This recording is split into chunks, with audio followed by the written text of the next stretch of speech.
है। दिवाली को लेकर हर घर में तैयारियां शुरू हो गई हैं, साफ सफाई चल रही है। तो आज आपसे सफाई की बात करूंगा, वो सफाई जो आपके जीवन का दुर्भाग्य दूर करेगी।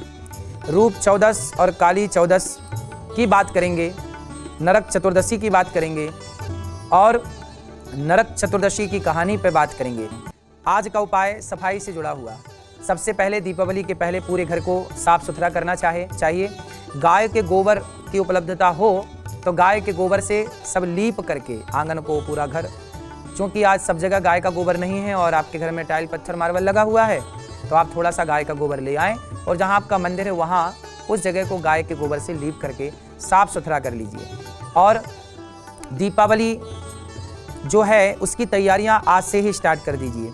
साफ सफाई तो आपने कर ली होगी, अब बढ़िया आप दीपक पानी में डुबा करके फिर पानी से निकाल करके उन्हें सुखाने रख दीजिए, है ना, ताकि वो दीपावली में काम आए। पूरा दीपक नहीं जलाते, पहले उससे पानी में डुबा करके थोड़ा सा पलटा करके रख देते हैं। ये सब दीपावली के एक दिन पहले की तैयारियां होती हैं। सुंदर सी बाती बना करके सुंदर सा घी और तेल का एक संग्रह कर लेना चाहिए। दूध, दही, घी, शक्कर, शहद इकट्ठा कर लेने चाहिए। सिंदूर और देसी घी को मिला करके दीपावली के दिन आप शुभ लाभ लिखेंगे। मंदिर के इस तरफ, द्वार के इस तरफ, उस तरफ शुभ लाभ लिखेंगे, स्वास्तिक बनाएंगे, उसकी तैयारी आज कर लीजिएगा। और सब प्रकार की तैयारी करके आप लक्ष्मी और गणेश जी दोनों को आप कल पूजा करेंगे, तो उनकी तैयारी कर लीजिएगा। कहाँ उन्हें बिठाएंगे, उनको बिठाने के लिए उनका आसन क्या होगा, कपड़ा कैसा होगा, इस तरह की समस्त तैयारियां कर लेनी चाहिए आपको। आज का विषय, नरक चतुर्दशी पर भगवान श्री कृष्ण, यमराज और धन के देवी लक्ष्मी की पूजा की जाती है। इस दिन को रूप चौदस और काली चौदस के नाम से भी जाना जाता है। नरक चतुर्दशी पर दीपदान के विशेष महत्व हैं। इस दिन शाम को दीपक जलाना शुभ माना जाता है। घर के सबसे बुजुर्ग को आटे का चौमुखा दीपक जलाना चाहिए, मतलब दीपक के चारों तरफ बाती करके और चारों ओर दीपक जलाएं, अर्थात एक दीपक चारों दिशाओं में रोशनी डालें। इस दिन महिलाओं को घर में 14 दीपक जलाना चाहिए। नरक चतुर्दशी पर सच्ची श्रद्धा के साथ पूजा करने से नरक जाने से मुक्ति मिल जाती है। कहा जाता है कि जो यमराज हैं उनकी पूजा होती है नरक चतुर्दशी के दिन। जो यमराज की पूजा करते हैं, निश्चित मानिए इस दिन जो यमराज को उनके नाम का एक दीप जलाते हैं, उनको प्रणाम करते हैं, उनके परिवार में कभी अकाल मृत्यु नहीं होती। तो नरक चतुर्दशी के दिन यमराज को स्मरण करके उनके नाम का एक दीपक जला के, हे यमराज देवता, हमारे परिवार में, हमारे घर में कभी किसी की अकाल मृत्यु ना हो। हे यमराज, हमें, हमारे परिवार को अकाल मृत्यु से बचाइए। तो अकाल मृत्यु से बचाने वाले यमराज जी हैं। तो यमराज जी की पूजा नरक चतुर्दशी अर्थात छोटी दीपावली भी कहते हैं, दीपावली के एक दिन पहले यह पूजा सबको हर वर्ष करनी चाहिए। आज का समाधान, कहा जाता है कि इस नरक चतुर्दशी के दिन जहां आप कचरा फेंकते हैं वहां पर भी एक दीपक जलाना चाहिए। जहां साल भर आपकी नज़र नहीं गई, जहां आपने देखा नहीं, गंदगी पड़ी थी, गंदी जगह थी, नाला था और कचरे का अंबार लगा था, कहा जाता है कि इस नरक चतुर्दशी को उस जगह को भी साफ सुथरा करना चाहिए और वहाँ भी एक दीपक जलाना चाहिए, ताकि आपके घर में किसी ओर से नकारात्मकता प्रवेश ना कर जाए। आपको चाहिए कि इस नरक चतुर्दशी में अधिक से अधिक भगवान का स्मरण करें, भगवान का चिंतन करें। 14 दीपक जलाना चाहिए, 14 दीपक भगवान को समर्पित करना चाहिए। उनमें से एक दीपक यमराज के लिए, ताकि आपके जीवन में, आपके परिवार में किसी की अकाल मृत्यु ना हो। घर से जब भी निकला करिए तो बच्चों को चरणामृत, गोपाल जी को नहलाने के बाद, शालिग्राम भगवान को नहलाने के बाद जो जल बचता है उसे चरणामृत कहते हैं। चरणामृत पीकर और फिर घर से निकलना चाहिए। कहते हैं अकाल मृत्यु हरणम सर्वव्याधि विनाशनम विष्णुम पादोदकम पीत्वा पुनर्जन्म न विद्यते। तो अकाल मृत्यु नहीं होती यदि आप चरणामृत पीते हैं। और नरक चतुर्दशी के दिन यमराज का स्मरण करते हैं, उनको प्रार्थना करते हैं कि हे यमराज जी, आप कृपा बनाएं और हमारे परिवार को बचाएं। इस तरह से आपको कार्य कर लेना चाहिए। राधे राधे। कहा जाता है कि आज नरक चतुर्दशी के दिन शरीर में उबटन लगाना चाहिए। उबटन लगा के स्नान करने की बड़ी परंपरा रही है, भारतीय परंपरा।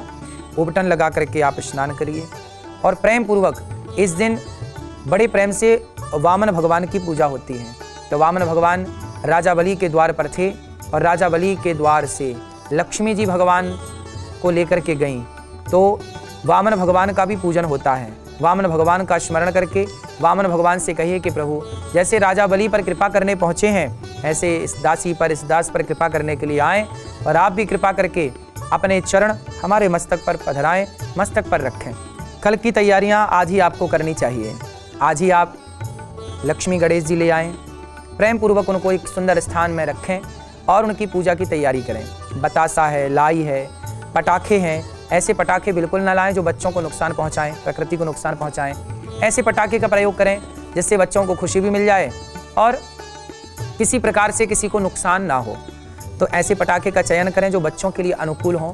बड़े बड़े पटाखे ला के बच्चों को मत दे दीजिएगा, कहीं वो पटाखे जलाने में बच्चों को कोई नुकसान ना हो जाए, कहीं बच्चे डर ना जाएं, कहीं बच्चे परेशान ना हो जाएं। तो ऐसे पटाखे ना लाइए जो बहुत बड़े बड़े हों, बहुत धमाके वाले हों, छोटी सी कम आवाज़ वाले हों और ऐसे हों जिससे किसी प्रकार का नुकसान ना हो। ऐसे पटाखे का चयन आपको करना चाहिए। आप लाई बतासा आज ही ले आएँ और प्रेम पूर्वक कल की तैयारी में लग जाएँ। साल में एक बार यह त्यौहार आता है और दीपावली का त्यौहार, ये मानिए कि आज छोटी दीपावली है, जिसे नरक चतुर्दशी कहते हैं। ये छोटी दीपावली के नाम से भी जानी जाती है। इस दीपावली के दिन भी घर के चारों ओर दीपक जलाना चाहिए, घर को रोशनी से भरना चाहिए, घर को सजाना चाहिए। सुंदर सुंदर झालर, सुंदर सुंदर नाना प्रकार के जो आजकल लाइट है, आज की रोशनी है, चारों ओर घर को जगमगा दीजिए, घर को सजाइए और प्रेम पूर्वक आज के दिन ही आप अपने घर को रोशनी से भरें, दीपक की ज्योति से भरें और घर में नाना प्रकार के मिष्ठान आप आज बना सकते हैं। बाजार की मिठाइयों से बचना हो तो आप घर पे आज ही मिठाई बनाएं अपने बच्चों के लिए, अपने लिए, जो आपके आसपास के लोग हैं जिन्हें आप मिठाई देंगे दीपावली में। भगवान से प्रार्थना कीजिए कि आप सबके जीवन में, हम सबके जीवन में हे प्रभु सदा सुख शांति समृद्धि बनी रहे। तो इस तरह से तैयारियां करनी चाहिए। गणेश लक्ष्मी यंत्र की स्थापना आप अपने घर पर कर सकते हैं। इससे आपके घर में धन धान्य की वृद्धि होगी। नई नई मूर्तियां गणेश लक्ष्मी जी की आप लाके चाहे घर में हाथ से बनाएं, चाहे बाजार से लाएं, स्थापित करें। सुख शांति और समृद्धि आपको माँ भगवती लक्ष्मी और गणेश जी ही दिलाएंगे, क्योंकि देवता हैं बुद्धि के गणेश जी और धन की माँ है लक्ष्मी। तो धन तभी आएगा जब बुद्धि होगी। इसलिए लक्ष्मी जी गणेश जी के साथ खड़ी हैं कि गणेश जी जैसी बुद्धि जिनके पास होगी उन्हीं के पास लक्ष्मी जी टिकेंगी। ऐसे में दीपावली के दिन इस जादुई यंत्र को आप अपने घर पर निश्चित स्थापित करें ताकि आप पर गणेश जी और लक्ष्मी जी की कृपा बनी रहे और धन लाभ आए, कई गुना हो जाए, भाग्य 2 गुना हो जाए। इसलिए विधि विधान से इस यंत्र की स्थापना आप अपने घर पर बड़ी ही श्रद्धा और बड़े प्रेम से कर सकते हैं। आज के देवता हैं यमराज। आज यमराज जी को कहें कि हे यमराज जी, हमारे परिवार में कभी किसी की अकाल मृत्यु ना हो। उनके नाम का एक दीपक जला करके उन्हें स्मरण कर लीजिएगा, प्रार्थना कर लीजिएगा, है ना। तो आज के देवता यमराज जी हैं और आप सभी लोग इस अभी आने वाले समय पर यम द्वितीया भी आती है, जिस दिन अपने भाई बहन का हाथ पकड़ करके यमुना जी में गोता लगाया जाता है, डुबकी लगाई जाती है। तो कहते हैं कि यमराज जी उसे नरक नहीं भेजते, ऐसा यमुना माँ ने बोला। यमराज जी की बहन है माता यमुना और यमराज जी भगवान श्री कृष्ण के साले हैं। तो जब आप भगवान श्री कृष्ण के साले यमराज जी से कहेंगे कि हे यमराज जी, किसी प्रकार से हमारे परिवार में अकाल मृत्यु ना हो, और भगवान श्री कृष्ण से कहेंगे कि हे प्रभु, हम आपकी आराधना करते हुए आपके चरणों में अपने आप को समर्पित करते हैं, हम सबको अकाल मृत्यु से बचाएं। तो इस दिन जब आप एक दीपक जलाएंगे यमराज जी के लिए और भगवान से प्रार्थना करेंगे और निश्चित मानिए कि चरणामृत पिलाएंगे बच्चों को, भगवान को स्नान करा के शालिग्राम जी को, तो आपके घर में सब प्रकार की खुशियाँ होंगी, आप सुखी होंगे, आपका परिवार सुखी होगा। राधे राधे। आज का मंत्र है, आज वामन भगवान को प्रणाम करते हैं और आप मेरे संग बोलिए, ओम तप रूपाय विद्महे सृष्टिकर्ताय धीमहि तन्नो वामन प्रचोदयात्। इस तरह से आप बोलिए, वामन भगवान का स्मरण कीजिए, वामन भगवान का नाम जपिए और वामन भगवान के स्मरण मात्र से आपके जीवन के सारे काम बन जाएंगे। भगवान वामन भगवान की बड़ी कृपा आप पर और आपके समस्त परिवार पर बनी रहेगी। आप सबको छोटी दीपावली की बहुत बहुत शुभकामनाएं।